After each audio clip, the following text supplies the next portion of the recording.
오늘 우리에게 주시는 하나님의 말씀입니다. 욥기 15장 6절입니다.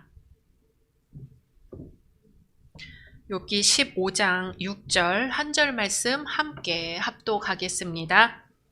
너를 정죄한 것은 내가 아니요 내 입이라. 내 입술이 내게 불리하게 증언하느니라. 아멘. 야고보서 3장 1절에서 12절입니다. 야고보서 3장 1절에서 12절 말씀 한 절 한 절 교독하겠습니다. 내 형제들아, 너희는 선생된 우리가 더 큰 심판을 받을 줄 알고 선생이 많이 되지 말라.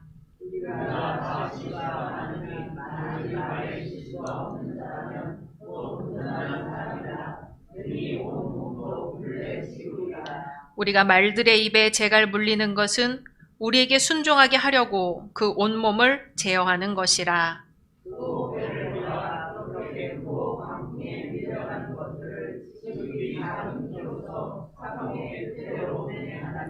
이와 같이 혀도 작은 지체로 돼 큰 것을 자랑하도다.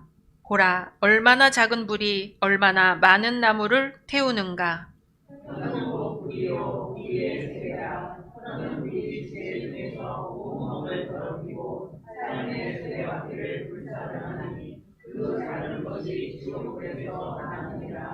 여러 종류의 짐승과 새와 벌레와 바다의 생물은 다 사람이 길들일 수 있고 길들여 왔거니와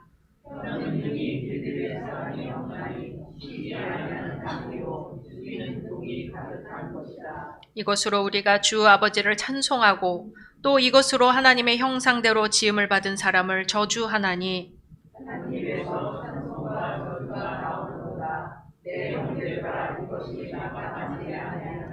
샘이 한 구멍으로 어찌 단물과 쓴물을 내겠느냐.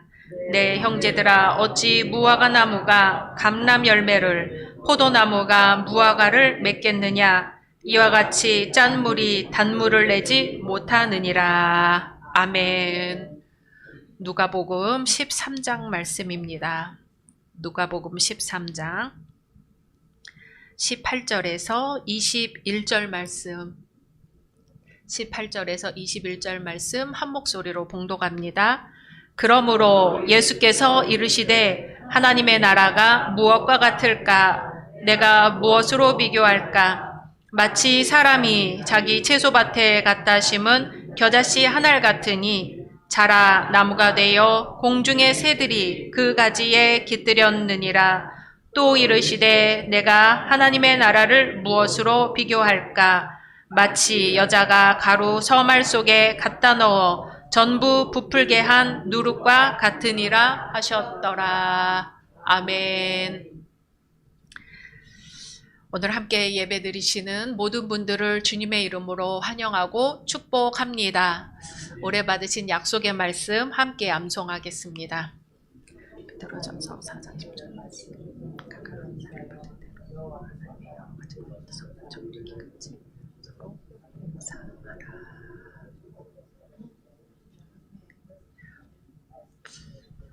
말씀대로 이루어 주실 줄로 믿습니다. 말씀대로 많이 이루어 주셨나요? 곧 있으면 연말이네요. 프랑스의 약사인 에밀 쿠에라는 사람이 있었는데요. 이 에밀 쿠에는 1950년 위약 효과를 발견한 사람으로 유명합니다. 어느 날 이 약사 쿠에가 잘 아는 사람이 의사의 처방전 없이 한밤중에 찾아온 거예요. 몹시 아파 죽을 지경이니 제발 약 좀 지어달라는 거였죠. 쿠에는 당연히 거절했습니다. 그러나 그 사람은 시간이 너무 늦어 의사를 찾아갈 수 없으니 병원 문도 닫혔으니 제발 자기에게 약 좀 지어달라고 사정을 합니다. 내가 지금 당장 아파 죽겠는데 내일까지 절대 기다릴 수 없다는 거죠. 이 쿠에는 위법 행위는 할 수 없고 그렇다고 이 사람을 모른 척 하자니 딱하기도 해서 약간 하얀 거짓말을 했습니다. 즉 그 사람이 하소연하는 통증과는 아무 상관이 없이 인체에 아무런 해도 끼치지 않는 이 포도당류의 알약을 지어주면서 우선 이 약을 먹으면은 많이 좋아질 테니 내일 병원에 의사에게 찾아가 보라고 한 것이죠. 며칠 후 이 약사 쿠에가 그 사람을 거리에서 만났습니다. 그랬더니 그 사람이 약사님, 그 무슨 약인지 참 신통합디다. 다음날 병원에 갈 필요 없이 그 약 먹고 말끔히 나았습니다. 고맙습니다. 하고 인사를 하는 거였죠. 이 환자는 좋아질 것이라고 한 약사의 약에 대한 믿음, 그리고 그렇다면 낫겠구나 하는 이 정신적 확신으로 인하여 그 병이 나았다는 것입니다. 훗날 위약 효과라고 불리는 이 유명한 치료법은 이렇게 발견이 되었습니다. 쿠에는 이 우연한 발견을 더욱 발전시켜서 정신 영역에도 적용할 수 있는 간단한 공식 하나를 만들었습니다. 그것은 포도당 알약이 아니라 몇 가지 간단한 단어로 만들어진 공식입니다. 이 공식은 전 세계 많은 사람들에게 큰 도움을 주었는데요. 들어보셨을 겁니다. 쿠에의 공식은 이렇습니다. 나는 내가 좋다. 날마다 나는 점점 나아지고 있다. 오늘이 일생을 통해서 가장 좋은 날이다. 하고 매일매일 반복해서 하는 것이죠. 이 간단한 말 한마디가 전 세계 많은 사람의 마음을 감동시켰고 실제로 큰 영향을 주었다고 합니다. 이 공식이 효과를 얻으려면 매일 열심히 반복해야 되고요. 자기 전에 그리고 아침에 눈 떴을 때 했을 때 효과가 좋다고 합니다. 우리 신앙인들은요, 이 쿠에의 공식은 몰라도 하나님, 오늘 하루를 주셔서 감사합니다. 오늘 함께 해주실 것을 믿고 감사합니다. 하고 자기 전에 기도하고 아침에 눈 떠서 기도하는 것이 우리의 일상이지요. 복된 삶이 될 수밖에 없습니다. 어떻게 한 주간 감사 많이 하셨나요? 새벽 기도회 때 매일 감사 제목을 올리던 분들은 왠지 새벽에 감사 제목을 올리지 않아서 샬롬, 허전한데?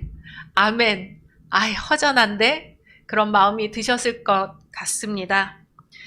저는 그렇더라고요.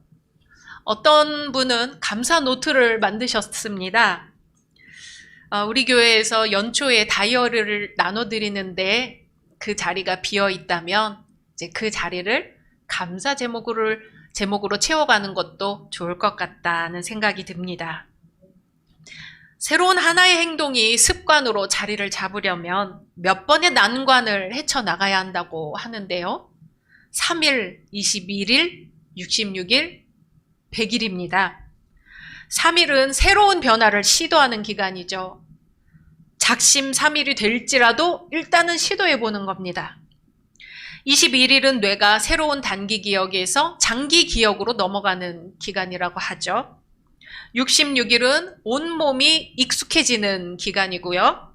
100일이 되면 하나의 습관이 완성이 됩니다. 어떤 일이든 평균적으로 100일 정도 되면 습관이 뿌리를 내리는 거죠. 오늘 예수님 말씀으로 보면 하나님 나라가 그렇다는 거예요. 아주 작은 것에서, 사소한 것의 반복에서 하나님 나라가 이루어지는 것이죠. 예수님은 하나님 나라가 무엇인지에 대해 비유로 말씀을 하시는데요. 하나님의 나라가 무엇과 같을까? 내가 무엇으로 비교할까? 하고 하나님 나라가 뭔지 이해하기 쉽게 무엇으로 비교할까 고민을 하시는 거죠. 그리고 말씀하십니다. 우리 누가복음 13장 19절 말씀 함께 읽겠습니다. 마치 사람이 자기 채소밭에 갖다 심은 겨자씨 한 알 같으니 자라 나무가 되어 공중의 새들이 그 가지에 깃들었느니라. 아멘.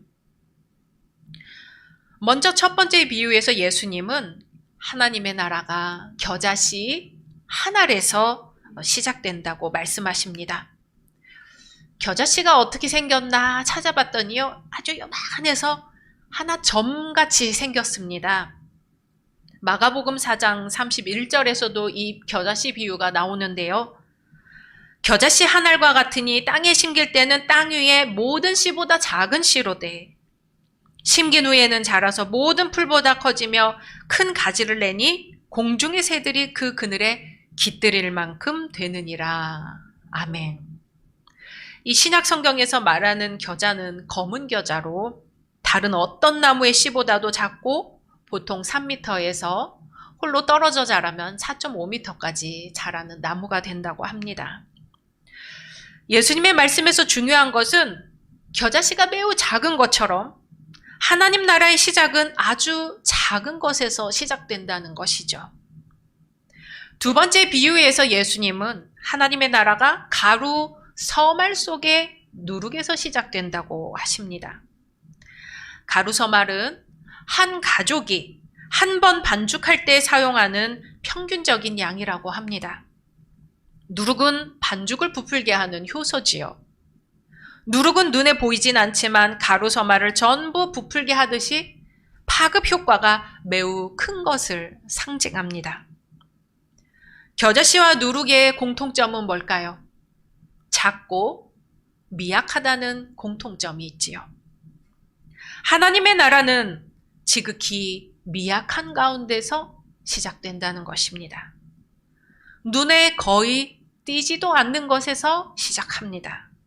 그런데 어느새 새가 깃들일 만큼 나무가 되어 있고 부풀어 오른 반죽과 같이 되어 있다는 것이죠.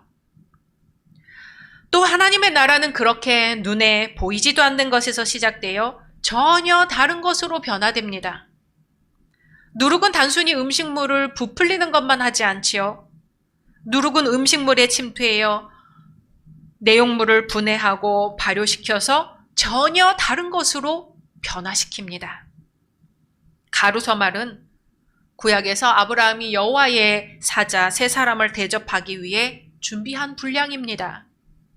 또 기드온이 여호와의 사자에게 무교 전병을 만들어드린 양이고요. 사무엘의 어머니 한나가 사무엘을 하나님께 드릴 때 소재로 가져갔던 양과 일치를 합니다. 가족 9명에서 10명이 하루 3끼를 먹을 수 있던 분량으로 추측해 볼 수 있는데요. 하나님의 나라는 이렇듯 일상적이고 평범하고 조용하게 시작되어서 어느 순간 그 능력과 영광이 나타난다는 것입니다. 여호와의 사자가 아브라함에게 이삭을 약속해 주는 것처럼, 기드온의 섬김으로 기드온이 능력을 받은 것처럼, 한나의 간절한 기도로 하나님이 사무엘을 허락하신 것처럼 결과적으로는 큰 역사가 나타났지만 그 시작은 아주 일상적이고 평범하고 조용한 것이었다는 것입니다. 이렇게 하나님의 나라는 마치 겨자씨 한 알처럼, 마치 누룩처럼 아주 미약하고 눈에 띄지 않을지라도 엄청난 잠재 능력을 가지고 있다는 것이죠. 예수 그리스도의 말씀은, 예수 그리스도의 복음은 죽음의 세력을 이기고 생명의 구원을 가져오는 능력이 되는 줄로 믿습니다. 사랑하는 열린 성도 여러분, 여러분의 겨자씨는 무엇입니까? 여러분의 누룩은 무엇입니까? 여러분은 무엇을 심어 그 씨앗이 자라 열매를 맺었고 또 무엇이 누룩이 되어 여러분의 삶의 반죽을 부풀게 하였습니까? 세상 사람들은 결과를 보지요. 아파트 몇 평, 차는 얼마나 고급 차인지, 연봉 얼마를 받는지 자주 이야기합니다. 그것이 곧 성공을 가늠하는 척도가 되고는 하지요. 그런데 우리 기독교인들이 성공을 이야기하는 방식은 다릅니다. 우리의 성공은 오늘 내가 믿음의 겨자씨를 심었는가? 오늘 내가 소망의 누룩으로 반죽을 했는가? 오늘 내가 내 입술에서 나오는 감사의 씨앗을 세상이라는 땅에, 교회라는 땅에, 가정이라는 땅에 그 씨앗을 심었는가 하는 것이죠. 결과는 하나님께 맡길 뿐입니다. 우리는 그저 하나님이 심으라고 하신 씨앗을 오늘 심었는가? 그뿐입니다. 누구의 눈에도 띄지 않는 그 일을 하였는가? 그뿐입니다.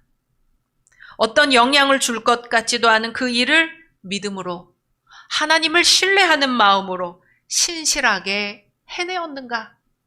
그뿐입니다. 우리가 심는 씨앗 중에 오늘 야고보서는 말의 씨앗에 대해서 증거합니다. 하나님의 말씀을 가르치는 지도자는 자신의 입에서 나오는 말들에 대해서 책임이 있다는 것입니다. 교회의 지도자로 꼽히는 목사나 장로뿐만 아니라 학생들에게 있어서는 교사가 지도자이고, 아이들에게 있어서는 부모가 지도자이고, 새신자들에게 있어서는 기존 성도가 지도자이니 사실상 누구에게나 해당되는 말씀입니다. 야고보서 3장 2절 같이 읽어보겠습니다. 시작. 우리가 다 실수가 많으니 만일 말에 실수가 없는 자라면 곧 온전한 사람이라 능히 온몸도 굴레 씌우리라. 아멘. 성도들의 가장 큰 실수가 모두 그 입에서 나오는 말에 있다는 것입니다. 하나님께서 각 사람들을 세우실 때 각양각색의 은사를 주셨는데 언변도 그 재능이라고 하십니다. 고린도전서를 보면 하나님께서 학벌과 문벌이 없는 고린도 교인들에게 언변을 주셨다 합니다. 말에는 능력이 있습니다. 하나님은 말씀으로 세상을 창조하셨지요. 사람들도 말에 따라서 이리 행하고 저리 행합니다. 말에는 창조적 능력도 있지만 파괴적인 능력도 있습니다. 말이란 참으로 묘해서 어떤 때는 사람을 위로하고 용기를 주어 힘을 주기도 하지만 어떤 때는 사람을 낙심하게 하고 좌절시키며 분노와 시기를 일으키기도 합니다. 또 말이라는 화살과 같아서 말하는 사람의 목표를 향하여 사정없이 달려가기도 하고 한 번 쏟아내면 쏟아진 물처럼 주워 담지 못하고 결과와 책임만 남게 됩니다. 그래서 야고보 사도는 혀를 다스리라고 합니다. 3절 4절 이어서 읽겠습니다. 시작. 우리가 말들의 입에 재갈 물리는 것은 우리에게 순종하게 하려고 그 온몸을 제어하는 것이라. 또 배를 보라. 그렇게 크고 광풍에 밀려가는 것들을 지극히 작은 키로서 사공의 뜻대로 운행하나니. 아멘. 말의 온몸을 제어하기 위해서 말의 입에 재갈을 물리는 것이고, 광풍에 밀려가는 배를 제어하기 위해 작은 키를 움직이는 것처럼 혀를 다스리라는 것이죠. 2차 세계대전 당시에 다리에 심한 부상을 입고 제대한 병사가 있었습니다. 그 병사는 결국 다리를 절단할 수밖에 없었는데요. 다행히도 좋아하는 수영은 할 수가 있었습니다. 하루는 사랑하는 아내와 함께 바닷가에 가서 수영을 했지요. 열심히 수영을 하고 나서 모래사장에 누워 잠깐 잠이 들었는데 소리가 나서 깨게 되었습니다. 사람들이 지나가면서 절단된 다리를 보면서 수군거리는 소리였습니다. 이 사람은 수치심이 들어서 마음에 큰 상처를 받았지요. 며칠 뒤 아내가 다시 수영하러 가자고 했습니다. 그랬더니 남편은 내가 이 다리로 어떻게 수영하러 가겠느냐 하며 단호하게 거절을 했지요. 그러자 아내가 말합니다. 여보, 당신 다리의 상처는 당신의 용기를 증명해주는 상처입니다. 당신은 훌륭하게 행동한 결과로 그것을 얻었으니 결코 부끄러워하지 마세요. 어떻게 해서 그것을 얻게 되었는지 생각한다면 언제 어디서든 당당하게 나설 수 있습니다. 이후 남편은 아내의 말에 자신이 장애인이라는 열등감에서 벗어날 수 있었습니다. 10절을 같이 읽겠습니다. 한 입에서 찬송과 저주가 나오는도다. 내 형제들아, 이것이 마땅하지 아니하니라. 아멘. 믿음으로 사는 사람, 성령으로 변화된 사람만이 말이 변화됩니다. 그 인격이 변하기 때문에 말이 변하는 것이죠. 그래서 성도는 주 안에서, 주님과 함께 성령 안에서 살아야 합니다. 예수님과 늘 동행해야 예수님 닮은 말을 하고 하나님의 말씀하시는 것처럼 말을 하게 되는 것이죠. 늘 경계하고 늘 조심하여도 지나치지 않은 것이 우리의 입술입니다. 마음과는 다른 말들을 불쑥불쑥 내뱉어서 남의 마음을 상하게 하고 후회 때문에 잠 못 이룬 적이 얼마나 많은가요? 미리 절제하고 조심하지 못해서 지나치게 많은 말들을 내뱉다가 아이고 내가 또 실수했구나 부끄러웠던 적은 또 얼마나 많은가요? 다른 이의 정죄를 받기 전에 이미 내 입으로 정죄를 받는다 하는 오늘 욥기서의 말씀은 일리가 있는 말입니다. 특별히 신앙인인 우리는 확신을 가지고 있을수록 더 자신 있는 것일수록 더욱 경계하고 조심스럽게 입을 여는 자세가 필요합니다. 하나님을 생각하고 내 말로 상처받을 수 있는 이웃을 생각하고 어리석은 스스로를 생각하며 더 경계하고 더 조심해야 할 것입니다. 하나님은 우리의 입술로 하나님을 찬양하라고 하셨습니다. 우리의 입술로 하나님께 감사하라고 하셨습니다. 우리의 입술로 복음을 전하라고 하셨습니다. 어떻게 보면 그것은 입술로 내 자신을 정죄하는 일을 멈추게 하기 위해서 하나님이 우리에게 하신 최선의 방법이었을지 모르겠습니다. 사랑하는 열린 성도 여러분, 여러분의 겨자씨는 무엇입니까? 여러분의 누룩은 무엇입니까? 여러분은 무엇을 심어 그 씨앗이 자라 열매를 맺기 원하십니까? 또 무엇이 누룩이 되어 여러분의 삶의 반죽을 부풀게 하기를 원하십니까? 우리는 그저 하나님이 심으라고 하신 씨앗을 오늘 심을 뿐입니다. 누구의 눈에도 띄지 않는 그 일을 그저 말씀에 순종하여 즐겁게 할 뿐입니다.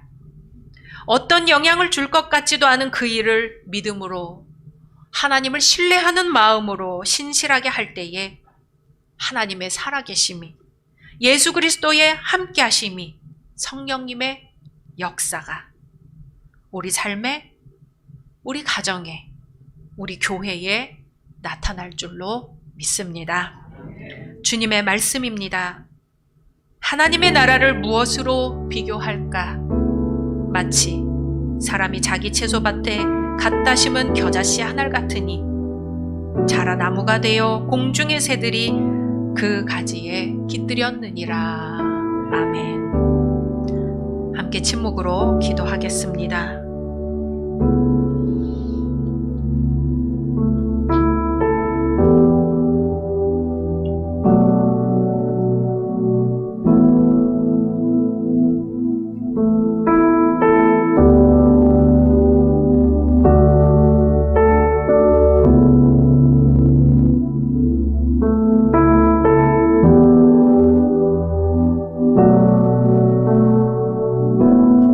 하나님, 주님의 말씀에 순종하여 우리 삶에 겨자씨를 심습니다. 주님의 말씀에 순종하여 오늘 우리 삶에 누룩을 넣습니다.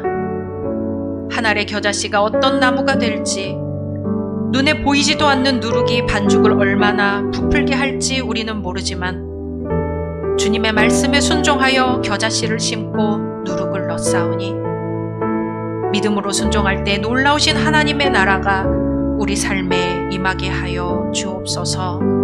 예수님의 이름으로 기도드립니다. 아멘.